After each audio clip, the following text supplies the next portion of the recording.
Andy got the news, would you believe it or not, 10 weeks ago that he'd been diagnosed with incurable cancer. And he was given, I think, 6 months, he said. So the speed of it has been absolutely frightening.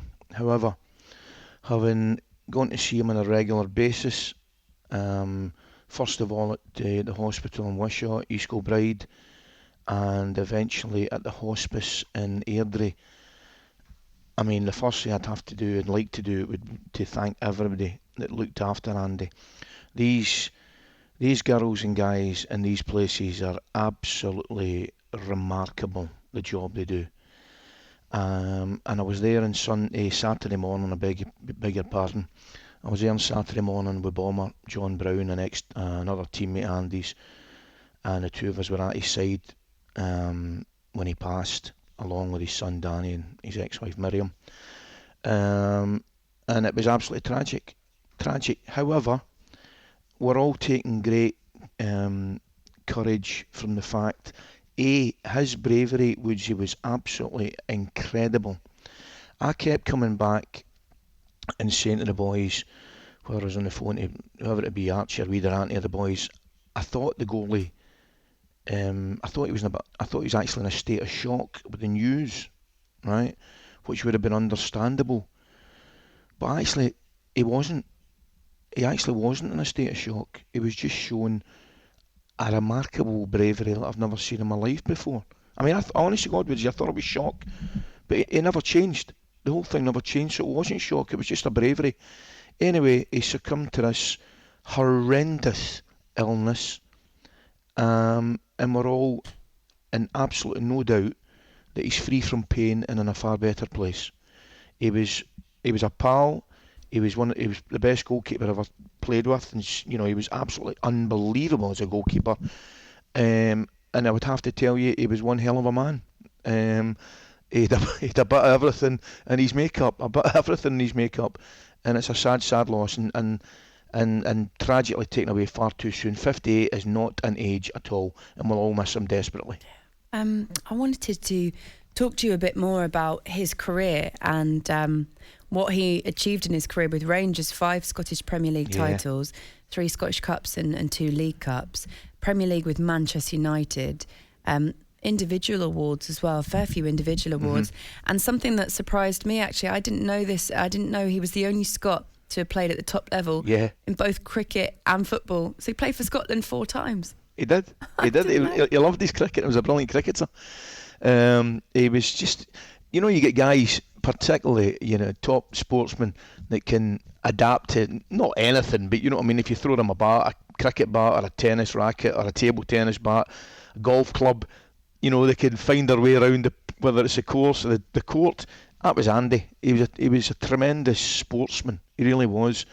As you say, played numerous caps for Scotland at football, and obviously that prevented him from competing more for Scotland at cricket, or he would have had a lot more games of cricket for Scotland. That is absolutely, there's absolutely no doubt about that.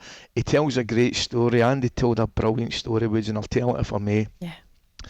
He was playing, I think it might have been his first game for Scotland at the cricket, and they're playing Australia at the Grange in Edinburgh in a one-day game, right?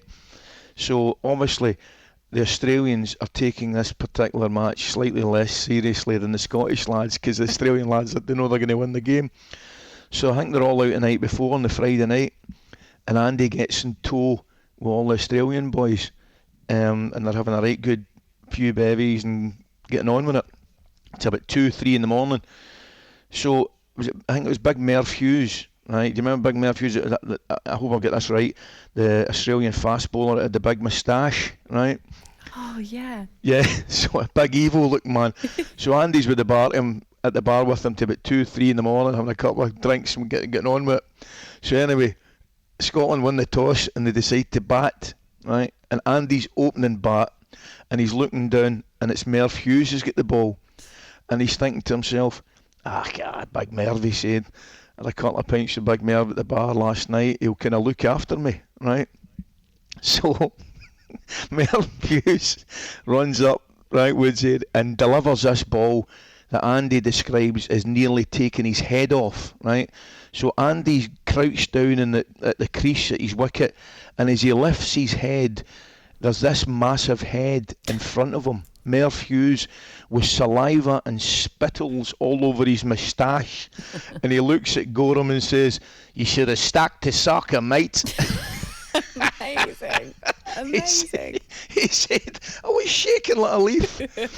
But obviously in the last couple of weeks or so, that's we're sitting chatting with Andy at his bedside, and all these stories were coming out, and inevitably we'd end up in tears laughing at some of the tales. Dear me, there's some classics. It does sound like what you said as well about his bravery and about the fact that he actually thought he was in shock, but he didn't change. Yeah. And he's able to sit there and have good friends around him like you, Ali, to go through all of those stories. That must have been special to be able to do that, actually, because not everybody gets the chance to do that, do they? No, you're absolutely right. You're so right, Woodsy. We sat in what is the saddest of situations, we'd end up just sitting holding his hand and then having a right giggle, and the tears were rolling down our faces. Somebody stupid, we just going back over good times, talking about Walter and Archie and how lucky we were to play in that period. So it's very, very sad, but something, he's free from pain, Woodsy, and that's the most important thing.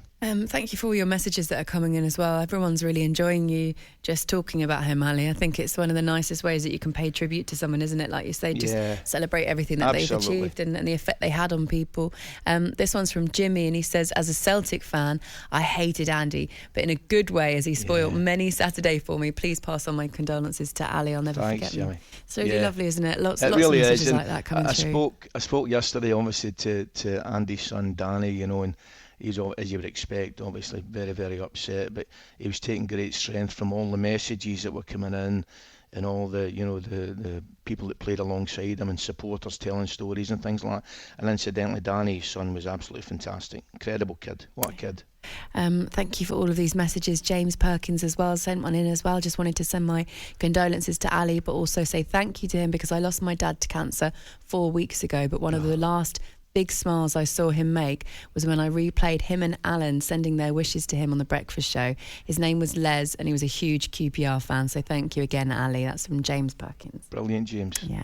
talkSPORT Breakfast with Laura Woods, Monday to Wednesday mornings 6 till 10 on AM, on DAB, via the talkSPORT app and on your smart speaker. talkSPORT.